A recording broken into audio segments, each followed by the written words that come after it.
बात गांव की, बात महाराष्ट्र की। जानना चाहता हूँ, एक भूमि है विदर्भ महाराष्ट्र की, बहुत पौराणिक है। यहाँ पे बहुत बड़ी चीजें बहुत हमने सेलिब्रेट की है। कृष्ण की भूमि है, गाडगे बाबा की भूमि है। ऐसे ही महाराष्ट्र का, विदर्भ का, नागपुर और जो सटा एरिया है, अमरावती जो भी एरिया है, वहां पे संतरा की फसल बहुत ज्यादा होती है। लेकिन बदलाव हुआ 10-15 सालों के पहले। जो संतरा किसान को एक ऐसी पहुंच देता था कि वो बड़ा किसान बने, वही संतरा आज किसान को वहां लेके गया कि किसान अब उस फसल को उखाड़ रहा है, उखाड़ के वहां कुछ और बोए और कुछ कमाए, ऐसे एक स्थल पे चला गया है। तो देखना पड़ेगा कि ये क्यों हुआ, और हमें ये समझने के लिए बात करनी पड़ेगी किसानों से। तो ऐसे ही कुछ किसानों से हम बात करेंगे, किसानों की समस्या क्या है, क्यों यह बदलाव हुआ है, उनके सामने क्या क्या परेशानियां हैं, वो हम जानेंगे, ताकि आप दर्शकों को, जो आप महाराष्ट्र की माझा की या फिर इंडिया बुलेटिन के जो भी दर्शक है, जो हमें देखते हैं सुनते हैं, उनको पता चले कि किसान किस परेशानी से गुजर रहा है और उसके सामने क्या क्या विकल्प है। सर, आपका नाम क्या हुआ? अरुण कुमार। अरुण कुमार जी जुड़ रहे हैं। विदर्भ का एक इलाका है अमरावती डिस्ट्रिक्ट में, वहां से कुर्रा नाम का एक गांव है, वहां से। तो सर बताइए, थोड़ा सा मुझे विस्तार से बताइए कि आपको जो फसल आप उगाते हैं, जो संतरा का आपको ईयरली इनकम है, तो उसमें 10-15 सालों में क्या बदलाव? 10 साल के पहले फर्टिलाइजर, यूरिया हो गए, मिश्र खत हो गए, इसके भाव बहुत कम थे। और संतरा के जो भाव थे, वो जो संतरा के भाव 10 साल के पहले थे, वो अभी भी वही है। और रोगराई इतनी बढ़ गई संतरे पर।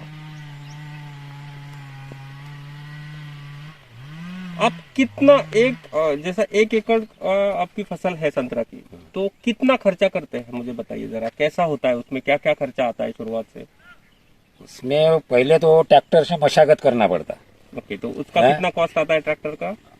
अब तो इस टाइम में 1,000 रुपये एकड़ है।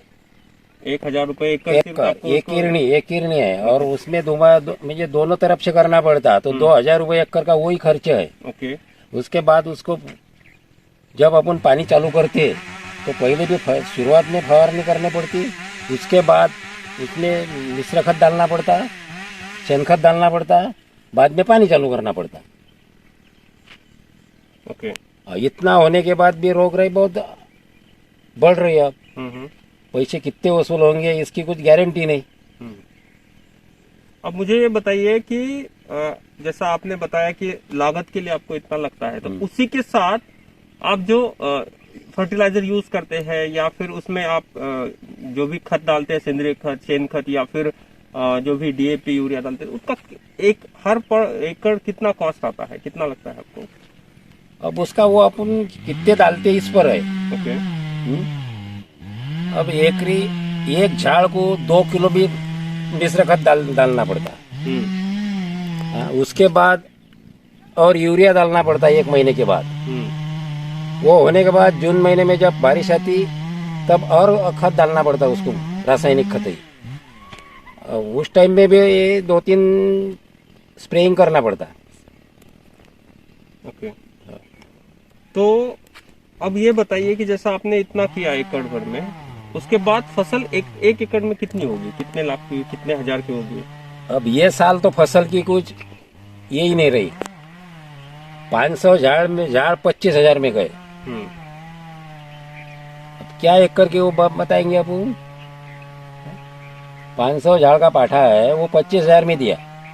500 झाड़ आपने सिर्फ 25,000 में दिया। खर्चा उसका खर्चा वो 1 लाख 2 लाख पर चला जाएगा। ऐसा क्यों हुआ, क्या रीजन है इसके? वो संतरे का गलन हो गई। ओके।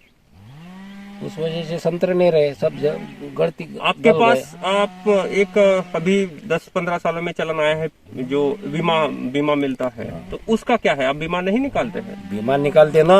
अब ये साल, गए साल बीमा निकाला था तो 6,500 रुपये 1 हेक्टर को मिला। 1 हेक्टर को 6,500 रुपये? क्यों? आप मुझे बताइए कितना प्रीमियम भरते हैं 1 हेक्टर के लिए आप? एक हेक्टर किती भरले तरी 52 रुपये आपण किती भरले 53 काही रुपये 5,300 आपने एक हेक्टेयर को भरे और आपको बीमा मिला 6,000 रुपए। 6,500 रुपये तो कितना आपको आपने जब बीमा निकाला तो उसके हिसाब से क्या, उस प्रीमियम के हिसाब से कितना मिलना चाहिए था आपको? तो आप कह रहे हैं कि 6,000 आपने 5,000 प्रीमियम भरा और 6,000 बीमा मिला। हाँ अब जब जितनी जानकारी है उस हिसाब से 60,000 आपको कम से कम मिलना चाहिए अलग से। तो ये कम क्यों मिला, क्या रीजन है इसका? अब वो गवर्नमेंट का क्या नियमावली होंगी। बीमा कंपनी तो प्राइवेट होती है ना, उसका गवर्नमेंट पे क्या है? बीमा कंपनी तो प्राइवेट है, आपने कोई कंप्लेंट नहीं किया है? गारपीट आएगी जब की ओके, सरकार की तरफ से क्या मदद मिलती है आपको, कैसे क्या है सरकार की तरफ से? तो आपको सरकार की तरफ से हेक्टेयर 10,000 रुपए मिले, बीमा की तरफ से कुछ 6,000 रुपए मिले, फिर भी आपके पास कुछ भी नहीं आया, खर्चा लगाया लाख नहीं रुपया नहीं, और नहीं आया खर्चा भी नहीं निकला। खर्चा भी नहीं निकला। एक कारण और बताइए, अभी कुछ खबरें आई है कि यहाँ के जो लोग हैं वो फसल उखाड़ रहे हैं संतरा की और कुछ नया बोने के सोच में है, तो ये क्यों, ऐसा क्यों बदलाव बराबर है ना, खर्चा जो लगा रहे हैं अपन वो भी नहीं निकल रहा है, तो फिर क्या करेंगे वो झाड़ को? वो तो उसको खर्चा तो लगाना ही पड़ता है हर साल, पैसा कितना भी हो गया उत्पन्न उसमें का, तो जो लगाना है उसको वो तो लगाना ही पड़ता, नहीं तो झाड़ने का काम से जाते, फिर उनमें से उत्पन्न ही नहीं निकल रहे, तो क्या करेंगे रख के वो? बराबर, ये भी सही बात है। ठीक है, तो आप क्या चाहते हैं, क्या होना चाहिए, कि कैसे बदलाव आना चाहिए तो आपको कुछ सुकून मिलेगा, कुछ रिलीफ मिलेगा और आपकी जो खेती है वो बच जाएगी? क्या होना चाहिए?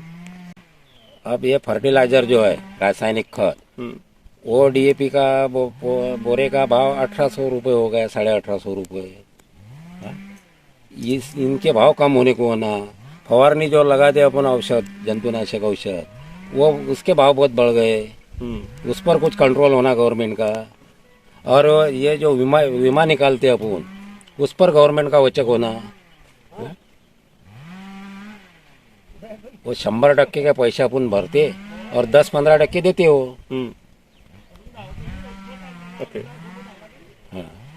ठीक है। अभी क्या हाल है आपके फसल का? अभी फूल आ रहे हैं तो अभी अच्छे हैं, अभी इस साल फसल अच्छी होगी आपको? इस साल फसल अच्छी होगी, क्या लग रहा है आपको? अब फसल तो हो गई, मगर अब टिकने को होना ना हो।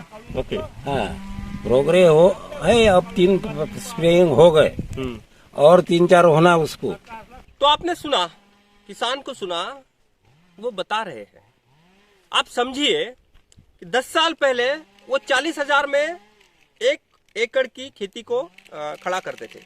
आज वह खर्चा 40,000 से 10 साल में पूरा का पूरा 1.5 लाख तक आया।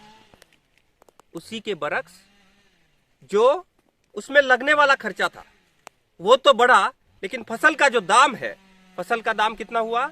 आधा हुआ, आधे से भी कम हुआ। तो ऐसे समय में किसान कैसे बचेगा? एक समस्या उनके सामने, पिक बीमा जो कंपनीज है, जो प्राइवेट कंपनीज है, जो ओन करती है, आप बताइए 5,200 वो प्रीमियम ले रही है, लेकिन जब समय आया उनको अगर बीमा के पैसे देना है तो पैसा दे रही है 6,000। तो पीक जो भी बीमा कंपनी है उस पर नियंत्रण कौन करेगा? क्या यह बिजनेस का मॉडल है? पीक जो भी कंपनी है, बीमा कंपनी उनका, क्या बीमा कंपनी इसी के लिए पैसे ले रही है? इन सारी चीजों को, और एक इसका जो अगला पड़ाव होगा, उस सब अगले पड़ाव में हम बात करेंगे। जो भी अधिकारी है इसको ओन करते हैं, जो भी अधिकारी है रिस्पॉन्सिबल, जो भी पॉलिटिकल पर्सन है, जो भी कृषि मंत्री है देश राज्य के, उनसे बात करेंगे। पता चलेगा कि उनके समस्याओं का निराकरण कैसे होगा।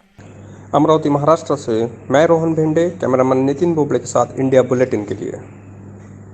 दोस्तों, आपको अगर ये एपिसोड अच्छा लगा तो चैनल को सब्सक्राइब कीजिए, लाइक कीजिए, शेयर कीजिए